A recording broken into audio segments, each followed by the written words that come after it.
Janvier 1961.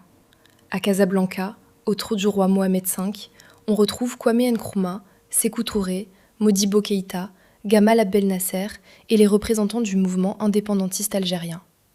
Ils ne sont pas venus disputer folklore.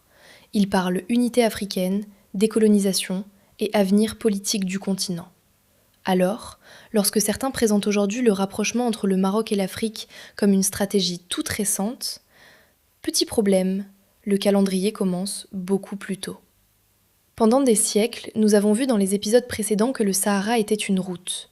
L'or, les marchands, les savants, les confréries et les pèlerins circulaient entre le Maroc et l'Afrique de l'Ouest. Puis arrivent les colonisations, les nouvelles frontières et les indépendances. La carte change, elle est tronquée. Les relations changent aussi, mais elles ne disparaissent pas. Après 1956, le lien devient diplomatique. En 1961, le Maroc participe au groupe de Casablanca qui rassemble plusieurs États africains favorables à une véritable unité politique du continent. 2 ans plus tard, le royaume est l'un des organisateurs de l'unité africaine. Puis survient la rupture de 1984. Le Maroc quitte l'organisation. On pourrait croire que l'histoire africaine du royaume s'arrête là. Eh bien non. Le Maroc quitte une institution. Il ne quitte pas l'Afrique. Les relations bilatérales continuent et, sous notre roi Mohamed VI, que Dieu l'assiste, elles s'accélèrent spectaculairement. En 2017, devant les chefs d'État africains, le roi donne des chiffres particulièrement parlants. 515 accords avaient été conclus avec les pays africains entre 1956 et 1999. Depuis l'an 2000, 949 accords supplémentaires ont été conclus, soit presque le double en seulement 17 ans. Et le roi Mohamed VI avait déjà effectué 46 visites royales dans 25 pays africains. Mais surtout, la relation change de visage. Autrefois, des caravanes transportaient des marchandises à travers le Sahara. Aujourd'hui, ce sont des banques marocaines qui s'installent au sud du désert, des opérateurs de télécommunications qui déploient leur réseau, des entreprises qui investissent dans l'assurance, la finance, la logistique, les engrais ou les infrastructures. La Banque mondiale elle-même constate que le commerce marocain avec l'Afrique a doublé depuis 2007. Et la continuité la plus discrète est peut-être ailleurs, dans les universités marocaines. Des milliers d'étudiants africains viennent se former au Maroc.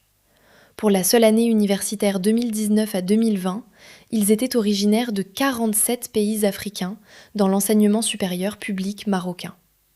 Certains repartent médecins, ingénieurs, cadres ou responsables publics.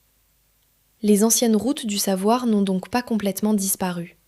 Elles ont simplement troqué les manuscrits transportés à dos de chameau contre les amphithéâtres de Rabat, Fès ou Casablanca. Et puis il y a le religieux. En 2016, la fondation Mohamed VI des oulémas africains est installée à Fès. Des imams africains sont formés au Maroc. Là encore, rien ne sort de nulle part. Fès, les confréries soufis et les réseaux savants entretenaient déjà depuis des siècles des relations profondes avec l'Afrique de l'Ouest. Puis arrive 2017. Après 33 ans hors de l'organisation continentale, le Maroc retrouve l'Union africaine. Et notre roi Mohamed VI prononce cette phrase. Une famille que nous n'avions pas véritablement quittée. C'est peut-être cela finalement, la continuité moderne. Pas un empire ressuscité, mais de nouvelles formes de routes. Hier, elle transportait l'or, les livres et les pèlerins.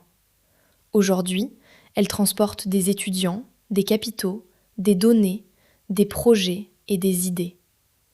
Les véhicules ont changé, les États ont changé, le monde a changé. Mais entre le Maroc et une grande partie de l'Afrique de l'Ouest, la route, elle, n'a jamais vraiment disparu. Vous restez avec Maria ? Abonnez-vous.